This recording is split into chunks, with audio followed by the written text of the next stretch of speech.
రాష్ట్రంలో కొత్త ప్రభుత్వ పాలన పార్లమెంట్ ఎన్నికలకు సంబంధించి బీఆర్ఎస్ నాయకుడు సిద్దిపేట ఎమ్మెల్యే హరీష్ రావు మీడియాతో చిట్చాట్ చేశారు. పార్లమెంట్ ఎన్నికలకు ప్రిపరేషన్ మొదలు పెట్టామంటున్నారు హరీష్ రావు. ఇక లోక్సభ ఎన్నికల్లో కేసీఆర్ పోటీపై ఇంకా క్లారిటీ రాలేదంటున్నారు సిద్దిపేట ఎమ్మెల్యే హరీష్ రావు. ఢిల్లీ పెద్దల పోటీపై స్పష్టత వచ్చాకే తమ అభ్యర్థుల ప్రకటన ఉంటుందంటున్నారు. బీఆర్ఎస్ ఎల్పీలో ఆయన మీడియాతో చిట్చాట్ చేశారు. మార్చి 17 నాటికి కాంగ్రెస్ ప్రభుత్వానికి 100 రోజులు నిండుతాయన్న హరీష్ రావు షెడ్యూల్ రాకముందే పథకాలను ప్రారంభించాలని చెప్తున్నారు. గైడ్ లైన్స్ ఇవ్వకుండానే అప్లికేషన్లు ఎలా తీసుకుంటారంటూ ఆయన ప్రశ్నించారు. అప్పుల పేరుతో దాటవేత ఎత్తివేత కోతకు కాంగ్రెస్ ప్లాన్ చేస్తుందంటూ ఆరోపించారు. ఓటాన్ అకౌంట్ బడ్జెట్ ప్రవేశపెడితే 6 పథకాలు లేనట్లే అంటున్నారు మాజీ ఆర్థిక మంత్రి అయినా కూడా హరీష్ రావు. రైతు బంధు ఎంతవరకు ఇచ్చారో white paper release చేయమంటూ Harish Rao చెప్తున్నారు. మేడిగడ్డ ప్రాణహితపై త్వరలో power point presentation ఇవ్వబోతున్నామంటూ Harish Rao వెల్లడించారు. జాబ్ క్యాలెండర్ హామీ ఏమైందని, నిరుద్యోగ భృతిపై ప్రభుత్వం క్లారిటీ ఇవ్వాలని, ప్రజాపాలన పేరుతో ప్రోటోకాల్ తప్పుతారా అంటూ హరీష్ రావు మండిపడ్డారు. ఓడిపోయిన వారి చేత రిబ్బన్ కట్లు చేయిస్తున్నారంటూ హరీష్ రావు ఆరోపించారు.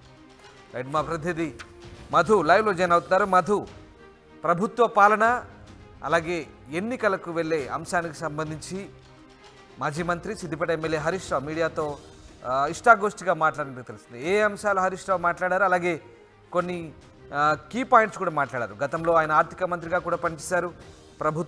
ఇప్పుడున్నటువంటి ప్రభుత్వ పనితీరు లేదంటే ఈ పథకాల అమలు సంబంధించి కూడా కొన్ని ముఖ్యమైన అంశాలు కూడా ఆయన డిస్కస్ చేసినట్టు తెలిసింది. ఏం మాట్లాడారు హరీష్ రావు? ఎగ్జాక్ట్లీ బీఆర్ఎస్ ఎల్పీలో హరీష్ రావు కొద్దిమందితో మాట్లాడారు. ముఖ్యంగా కొన్ని కీలకమైనటువంటి అంశాలను మెన్షన్ చేశారు. క్షేత్రస్థాయిలో ప్రజల దగ్గరికి వెళ్తున్నటువంటి సమయంలో ప్రజలే స్వయంగా చెప్తా ఉన్నారు, రైతు బంధు ఇంకా పడలేదు అనేటువంటిది అంశాన్ని మా దృష్టికి తీసుకొస్తా ఉన్నారు.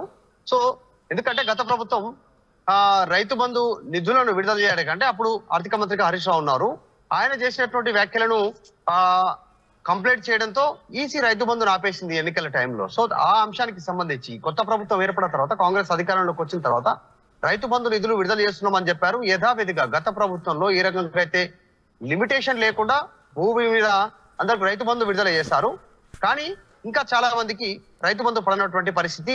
ఎక్కడికి వెళ్ళినా క్షేత్రస్థాయిలో రైతులు ఆవేదన వ్యక్తం చేస్తా ఉన్నారు, మాకు ఇంకా రైతు బంధు పడలేదు అనేటువంటి అంశాన్ని మెన్షన్ చేశారు. దాంతో పాటు అనేక అంశాలను, ఎందుకంటే 6 గ్యారంటీలకు సంబంధించినటువంటి విషయాన్ని ఆయన మెన్షన్ చేస్తూనే 6 గ్యారంటీల్లో చెప్పినటువంటి మొత్తం పథకాలను అమలు చేయాలి. ఎందుకంటే మహాలక్ష్మి స్కీమ్ ఒక్కటే తీసుకుంటే మహాలక్ష్మిలో 2500 ఉన్నాయి, 500 సిలిండర్ ఉంది.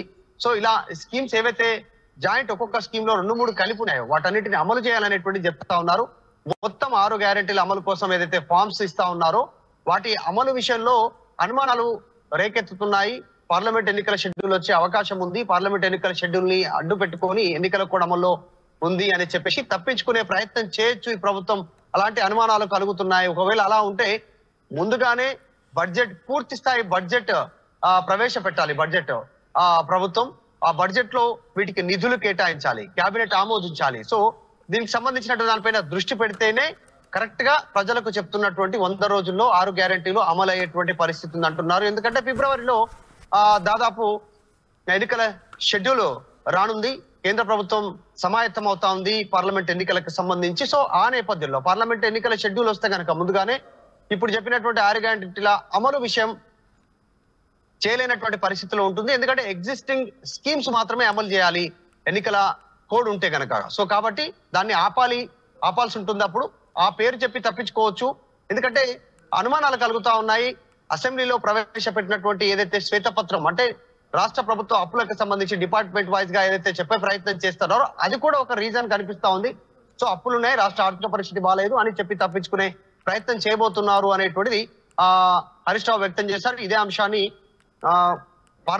అసెంబ్లీలో కూడా మెన్షన్ చేశామనేటువంటి హరీష్ రావు చెప్తా ఉన్నారు. ఇదొకటి రీజన్ అయితే, మరి ప్రధానంగా మరొకటి ఇప్పుడున్నటువంటి రాష్ట్ర ప్రభుత్వం గత ప్రభుత్వం చేసినటువంటి అప్పులపైన శ్వేతపత్రం విడుదల చేసి వీటన్నిటిపైన చర్చకు తావిస్తా ఉంటే రాష్ట్ర వ్యాప్తంగా ఆల్రెడీ 13,000 కోట్ల అప్పులకు ప్రయత్నం చేస్తా ఉంది రాష్ట్ర ప్రభుత్వం. ఆర్బీఐతో మాట్లాడుతా ఉంది. ఇంకా రానున్నటువంటి 3 నెలల్లో మొత్తం 13,000 కోట్ల అప్పులు చేయనుంది అనేటువంటిది చెప్పే ప్రయత్నం చేస్తా ఉన్నారు. సో అలాగే రాష్ట్ర పార్టీకి సంబంధించి బీఆర్ఎస్ ఎన్నికలకు సంబంధించి మాట్లాడారు.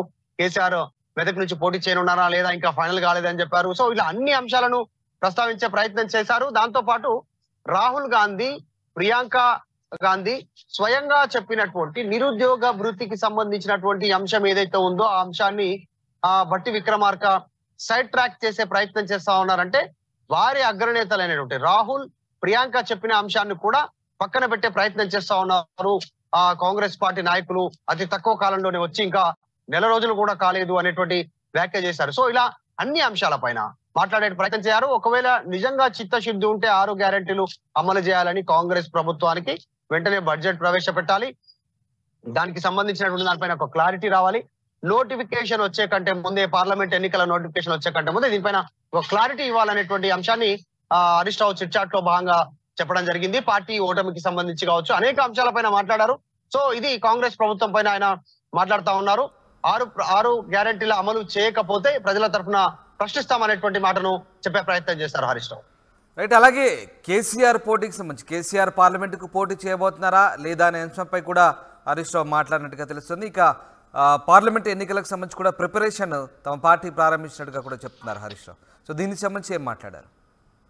ఎగ్జాక్ట్లీ జనవరి 3వ తారీఖు నుంచి పార్లమెంటరీ ప్రిపరేటరీ మీటింగ్ స్టార్ట్ అవుతుంది. అంటే పార్లమెంటరీ నియోజకవర్గాల వారికి అక్కడ ఉన్నటువంటి ఎమ్మెల్యేలు, మాజీ ఎమ్మెల్యేలు, నాయకులతో అక్కడంతా కూడా భేటీ నిర్వహిస్తా ఉన్నారు. దానికి సంబంధించి కేటీఆర్ సారథ్యం వహిస్తారు. సమాయత్తం అవుతా ఉన్నామని చెప్పే ప్రయత్నం చేస్తారు. ముఖ్యంగా ఈసారి క్యూరియాసిటీ ఏంటంటే మెదక్ సిట్టింగ్ ఎంపీగా ఉన్నటువంటి కొత్త ప్రభాకర్ రెడ్డిని ఆల్రెడీ ఆయనను దుబాక పంపించడం జరిగింది. అక్కడ నుంచి ఎమ్మెల్యేగా గెలిపించినటువంటి పరిస్థితి. సో ఆ సీటు ఖాళీగా ఉంది. అది కేసీఆర్ కోసమే ఆయనను ఎమ్మెల్యేగా పంపించారు అనేటువంటి ప్రచారం బాగా ఉంది. సో ఈసారి కేసీఆర్ కూడా మెదక్ ఎంపీ నుంచి మెదక్ ఎంపీ స్థానం నుంచి పోటీ చేయనున్నారనేటువంటి భారీగా ప్రచారం జరుగుతా ఉంది.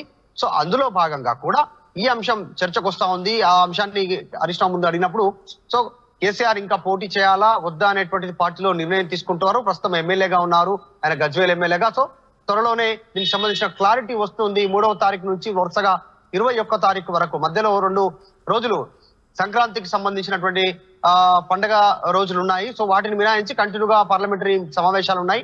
దాని ద్వారా క్లారిటీ రాబోతుంది త్వరలో అని చెప్పే ప్రయత్నం చేశారు. సో హరీష్ రావు పిచ్చాపాటిగా మాట్లాడారు. పూర్తి స్థాయిలో ఆయన విలేకరులతో చాలాసేపు కొన్ని అంశాలను ప్రస్తావించే ప్రయత్నం చేశారు. ముఖ్యంగా కాంగ్రెస్ పార్టీ అధికారం చేపట్టిన తర్వాత ఇస్తామన్న హామీల అమలు విషయంలో త్వరలోనే దీనికి సంబంధించిన క్లారిటీ రానుంది అనేటువంటి చెప్తూనే ప్రజల పక్షాన అడుగుతామని చెప్పారు. వారు ఇచ్చిన 6 గ్యారెంటీల అమలు కోసం చిత్తశుద్ధితో ముందుకు వెళ్ళాలి అనేటువంటి ఒక అంశాన్ని లేవనెత్తే ప్రయత్నం చేశారు. Right. Thank you very much Madhu. Thanks for the update. మొత్తం మీద హరీష్ రావు మీడియాతో ఇష్టాగోష్ఠిగా మాట్లాడారు. పార్లమెంట్ ఎన్నికలకు సంబంధించి అలాగే ప్రభుత్వ పాలనకు సంబంధించి ఆయన మాట్లాడారు. ఇక తాము కూడా కాళేశ్వర్ ప్రాజెక్టు సంబంధించి పవర్ పాయింట్ ప్రజెంటేషన్ ఇవ్వబోతున్నట్టుగా చెప్తున్నారు. ప్రభుత్వ పథకాలు గనక షెడ్యూల్ రాకముందే అమలు చేయాలంటున్నారు. ఓటా ఆన్ అకౌంట్ బడ్జెట్